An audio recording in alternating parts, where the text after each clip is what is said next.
Good afternoon, everyone. I'm Robert Charpentier from Truckee Water Authority. Thank you for joining us today.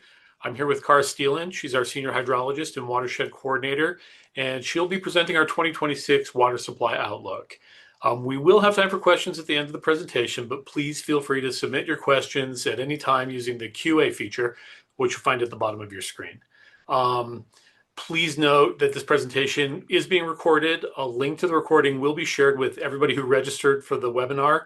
And the whole video will be posted to our YouTube channel either later today or early tomorrow. If you have follow-up questions and we don't get to them during the course of this presentation, feel free to email us at community@tumwa.com. With that, thank you again for being here, and now I'm going to turn it over to Cara. Great. Thank you so much, Robert. Thank you, everyone, for being here. We're excited to share our 2026 water supply outlook. Just let me get my screen going here, and then we'll be ready to go.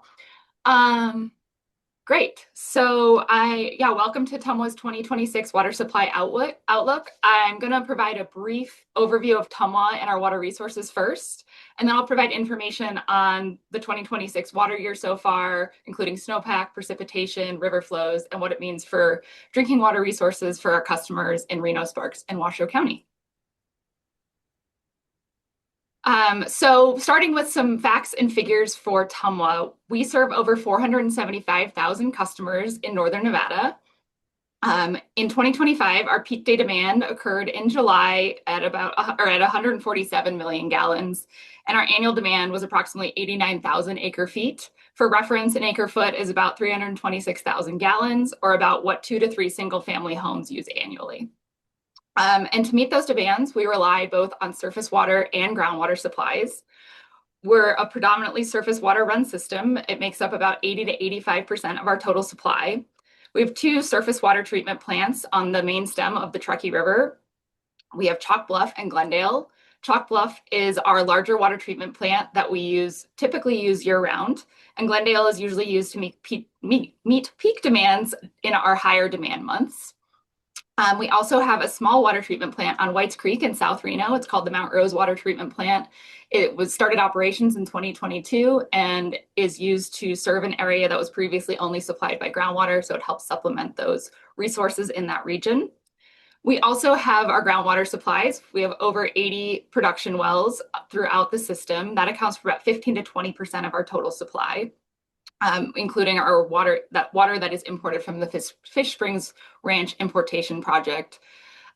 We also have an aquifer storage and recovery, or ASR program, where we take treated surface water during the winter months and inject it into our groundwater wells. This helps supplement our groundwater and ensure that we have a sustainable resource in our hydrographic basins moving forward. Lastly, we're extremely fortunate in this region to have a really robust upstream reservoir storage system. So TMWA owns and operates the dams at Independence and Donner Lakes, which accounts for 27,000 acre feet of what we call our privately stored water. And we're also able to store in the federally owned reservoirs, including Tahoe, Stampede, Boca, and Prosser, and under the terms of the Truckee River operating agreement, and we're allowed to accumulate drought supplies in those reservoirs. So looking at a fairly simplistic diagram here of the Truckee River system, we've got Lake Tahoe as the kind of the headwaters of our system, with the Truckee River flowing out at Tahoe City. As mentioned, TMWA owns and operates the dams at Donner and Independence Lake. And then in the Little Truckee system, there's also Stampede and Boca Reservoir, and then Prosser Reservoir flows into Prosser Creek and in the main stem of the river. We are a unique system here. We're a terminal watershed where the Truckee River ends at Pyramid Lake. And there's also a diversion through the Truckee Canal at Derby Dam to the Carson River system and Lahontan Reservoir. The entire system is managed by the U.S. District Court Federal Watermaster. Their office coordinates and monitors all diversions and flows in the river system and releases from the reservoirs. So TMWA takes an integrated approach to water management. All of our sources of supply are jointly managed to increase system redundancy and increase drought resiliency. As we talk about this year, you'll see how important that is to ensure that we have a consistent water supply no matter what nature brings us every year.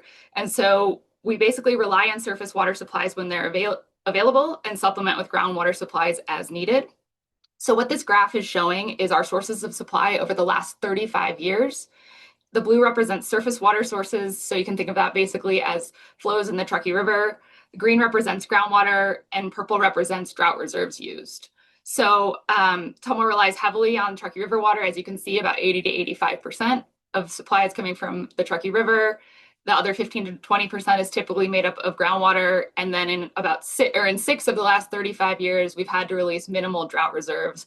And those are in situations where Truckee River flows are no longer being met. The required rate of flow is no longer being met, and we need to release drought reserves. So we're fortunate to have that redundancy and reliability upstream to deal with variability in snowpack, runoff, and river flows from year to year. And that is because of the Truckee River Operating Agreement, or TROA, which was implemented in December of 2015 after decades of negotiation. This agreement greatly enhances TMWA's ability to store drought reserves, and it also provides benefits to other water users on the river, including other downstream users such as the Pyramid Lake Paiute tribe. It helps improve water quality and the ecological health of the river. What it allows us to do and other parties on the river is to store unexercised water rights in the upstream reservoirs. And for us, we release those during droughts if they're needed. So as shown in this graph, the blue bars represent TMWA's maximum amount of drought storage per year in upstream reservoirs over the last 40 years. And what's notable here is we've always been able to store water in those upstream reservoirs, but after the implementation of TROA, we were able to expand that storage, particularly during drought times. And so you can see that in the last drought we had from 2020 to 2022, we were able to store almost 70,000 acre feet of upstream reserves.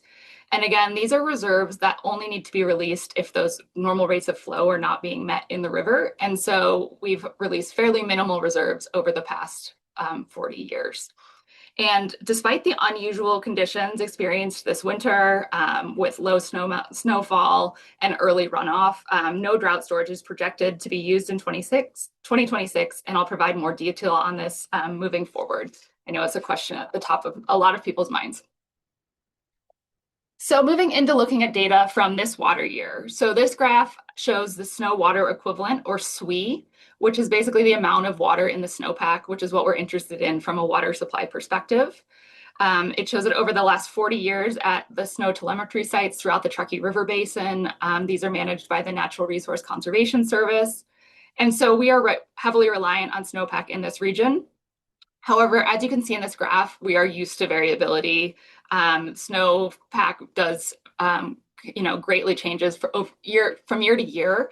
The orange line shows 100% of median, and you can see the last 3 years we have been well above median or near median, and this year we are down to 21% of median. So it is a very low snowpack year for this time of year, and that is due to the low snowfall and warm conditions throughout the winter, including the past several weeks where we experienced record-breaking heat. As we move forward, you'll see what that means for us. And thanks to our upstream reservoirs, we are actually in good shape from a water supply perspective. So this graph produced by the Natural Resource Conservation Service basically shows what I showed in that last graph for 2026. This shows the snow water equivalent in the Truckee River Basin in context to average and historical maximum and minimums. The black line is 2026. So we had a large storm around Christmas, another large storm in February. However, the rain event directly following the large February storm and then the warm conditions led to extremely early snowmelt, which dropped the SWE down to 21% as of today. You can see a slight uptick from the little bit of moisture we had in the past 2 days. And then it is interesting to note here, this shows the precipitation for water year 2026. So again, in the black shows 2026, the green is the 30-year average. And you can see that we are actually slightly above median for precipitation at 106% for this time of year. So a lot of what that means is a lot of our precipitation fell as rain instead of snow, especially in the fall months, and then also at lower elevations during some of the warmer events this winter. So we did receive moisture, it was just not in the form of snow. But This graph is kind of, one of the most important metrics in our region to determine the status of the overall water supply and drought designations under the Truckee River Operating Agreement. So this graph shows the top 6.1 feet of Lake Tahoe. That portion is the reservoir portion where the dam is, which you can see in the photo on this slide. And so this graph shows the elevations of the lake from 2015 and onward. The bottom line shows the natural rim. When water is below the natural rim, no water is flowing into the Truckee River at the dam at Tahoe City. It doesn't mean you might still see water in the river from other tributaries such as Donner Creek or Prosser Creek or the Little Truckee River. But when the elevation is below the rim, it basically means that the normal rates of flow in the river likely cannot be met. And the blue shows historic and the yellow shows projected. And you can see that the lake is currently at 6,228.38 feet, which is just 0.72 feet below full. And it's projected to continue to rise. So with significant water available in the reservoir portion of Lake Tahoe and also the other upstream reservoirs, the required rate of flow at the California-Nevada state line will be met through the water year, which is shown on this graph here. This shows the actual and projected flows at the California-Nevada state line through the water year, which goes through September 30th, 2026. And you can see that the yellow shows flows to be about 1,000 cubic feet per second at the state line, and then dropping to about 500 cubic feet per second in the summer months. And that is the required rate of flow when reservoir storage is available. So what that means for us is that we will not need to release any drought reserves this year because there is sufficient storage in Lake Tahoe, meaning there are what we call normal river flows. And that, again, is because of that robust system of reservoirs we have upstream. We're extremely fortunate in this watershed to have that reservoir system. It allows us to deal with the variability we see in snowpack. And so storage across all the upstream reservoirs is currently at about 85% of capacity. And you can see the percentages along the bottom of the graph here for each of the reservoirs upstream. Some of them are projected to continue to fill as well. And again, that's just really critical for us to provide reliable water supply even in these below average years. So this is a series of maps produced by the U.S. Drought Monitor from the start of the water year to present. It takes into account a variety of factors, including precipitation, but also looking at things like evaporation, water supply, and other impacts. So you can see that we started the water year in abnormally dry conditions, which is that yellow, which is kind of like intensity level 1 on the drought monitor. Due to the snowfall and rain, we were in normal conditions in midwinter, and now we are back to abnormally dry conditions, but we are not in a drought per the U.S. Drought Monitor.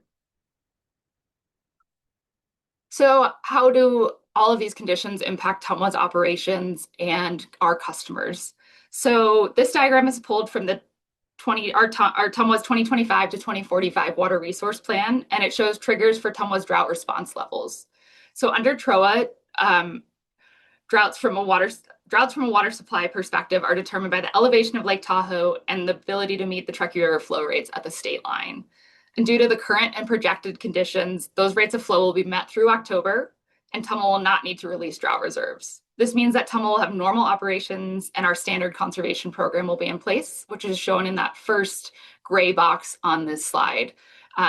Were drought reserves to be needed, then we would move up to different drought levels. But again, based on our planning, that is not required at this time, nor will be for this summer season.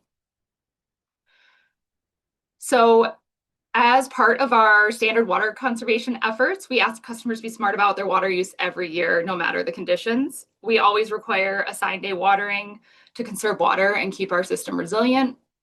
We also require no watering on Mondays to allow the system to replenish. We ask for no sprinkler irrigation between noon and 6 p.m. to reduce evaporation during the hottest part of the day. And we ask customers to not waste water by ensuring that their lawns and plants are being watered instead of the sidewalk and streets. You are allowed to hand water plants anytime, but this is for sprinkler irrigation specifically. And this helps conserve water, but we also have a lot of other demand management programs in place that go beyond our assigned day watering. So we have a fully metered system with a tiered rate structure. This incentivizes our customers to be responsible about water use because they know what they're using and what they need to pay for it. We also complete water usage reviews for customers if they have abnormal water use, such as suspected leaks. We're active in the community with public outreach and awareness campaigns, education in schools, presentations, workshops, etc. And lastly, we have fully implemented our advanced meter infrastructure program this year. So what that means is all customers have access to real-time data online into their water use, including leak detection alerts. And this is a great resource for the community to be and for customers to really understand how they're using water and how it might be changing over time. So all of these programs together help us work together as a community to conserve our water supplies in every year. So what are the key points? Due to our network of upstream reservoirs, normal river flows are projected for the Truckee River throughout 2026, even though Truckee River Basin snowpack is well below average with the snow water equivalent at 21%. And although the snow water equivalent was so far below median, precipitation is slightly above median for the water year. So we have received some moisture. And the reason that we are able to have those normal river flows is because that combined upstream reservoir storage is currently at 85% of capacity, which will provide reliable water supplies for the year. And again, the region is experiencing abnormally dry conditions for or level 1 under the U.S. Drought Monitor. And based on our current and projected conditions, TMWA will have normal operations for 2026 since drought reserves will not be needed. And enhanced conservation will not be requested. But again, we always encourage customers to use our community's water resources responsibly. If you have more questions about water resources and projections, we have several more resources for you to dig in deeper. We'll be holding our Smart About Water Day event with many of the other regional water management partners on Saturday, May 9th at the California Building in Idlewild Park from 10 a.m. to 2 p.m. It's a great opportunity to come learn more about water in our region and to kick off the celebration of TMWA's 25th anniversary. And then we also update our water resource plan every 5 years. The 2025 to 2045 version was published last October, so it's very up to date, and it's an excellent resource if you're interested in learning more about how we manage water resources for the long term, including for droughts and climate variability.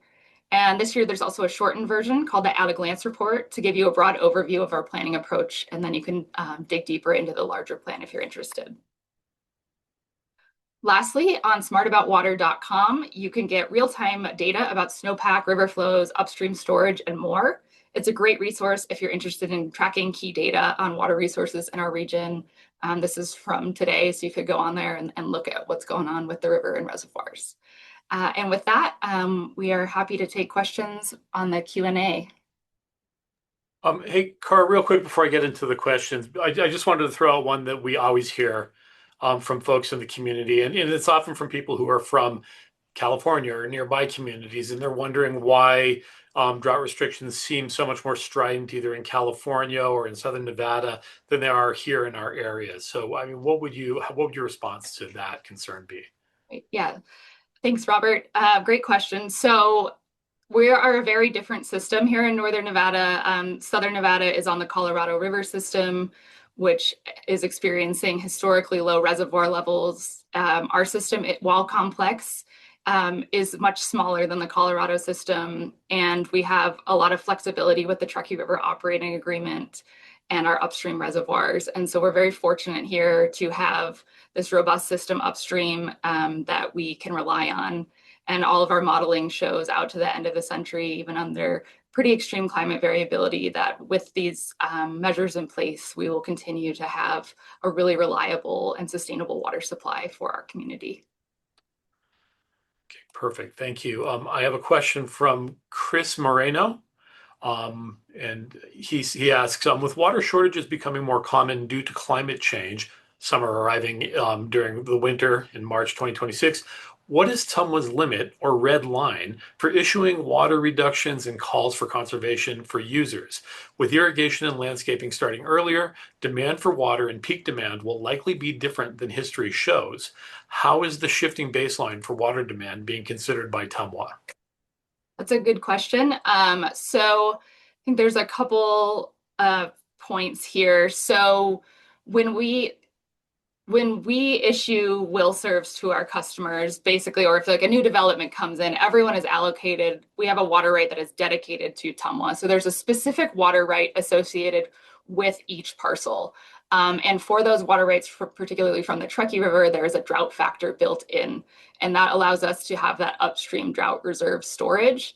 And so we are considering droughts when we are allowing development. Well, we don't really allow for development to occur, but when water rights are coming to us. And so that is one piece of it.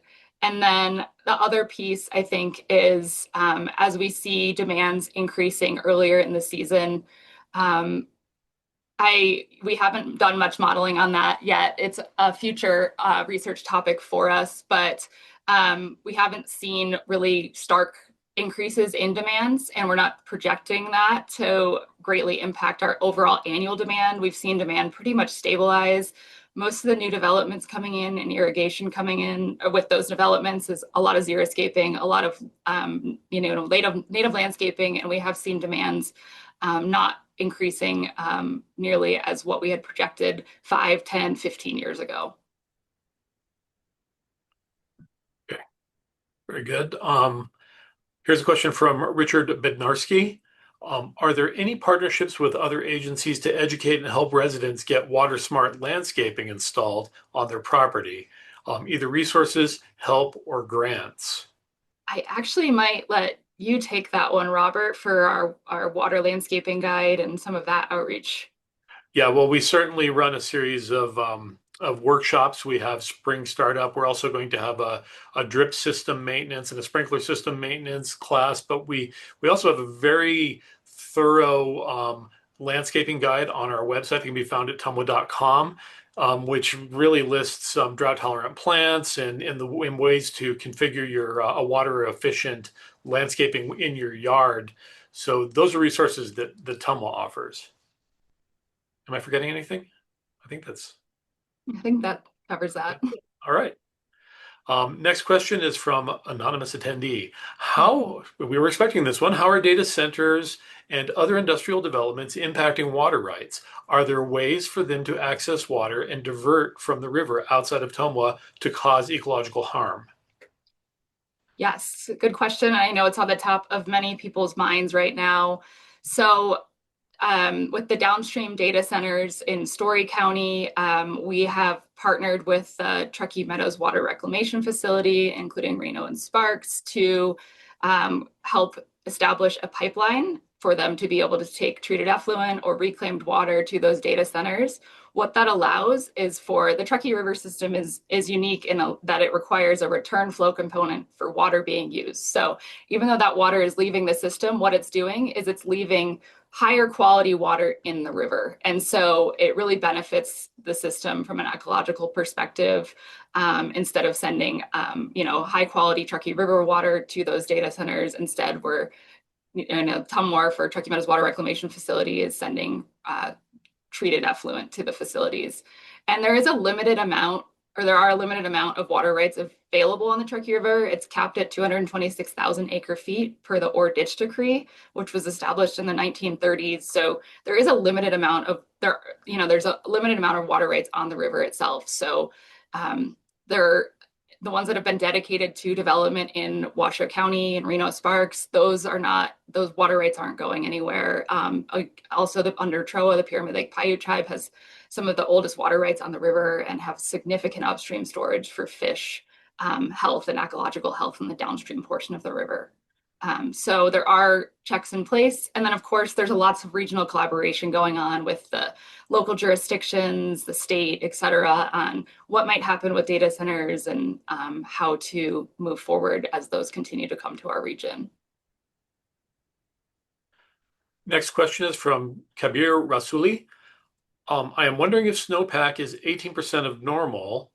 I'm wondering if snowpack is 18% of normal, how water availability in the Truckee River Basin will be normalized by regulations. Yeah, I'm going to go back to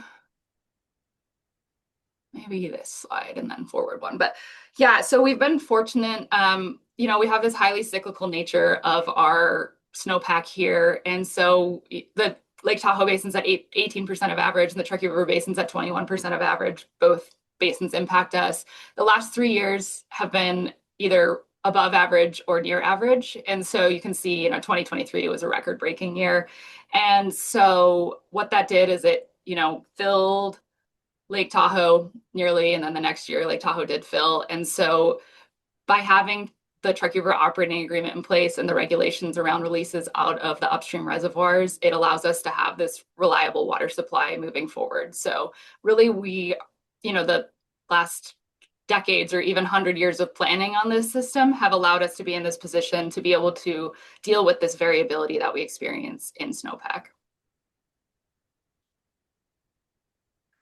Okay, the last question I have in the queue is from John Abernethy. My understanding is that recycled water use is under the control of Sparks and Reno and not TMWA.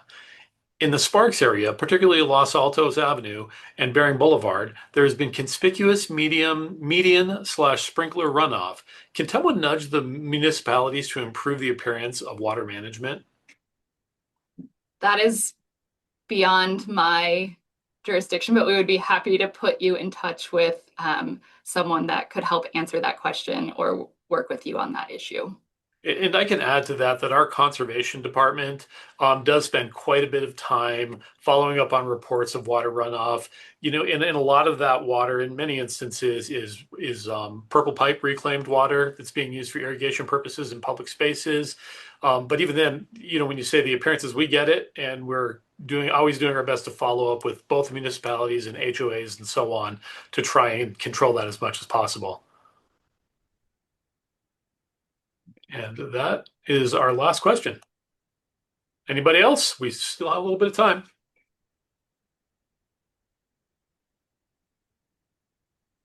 Okay, so again, I'll emphasize if you have additional questions, reach out at community@tumwa.com and we'll get back to you. And other than that, I think we're done. Have an excellent day. Thank you for attending. All right. Bye-bye, everybody.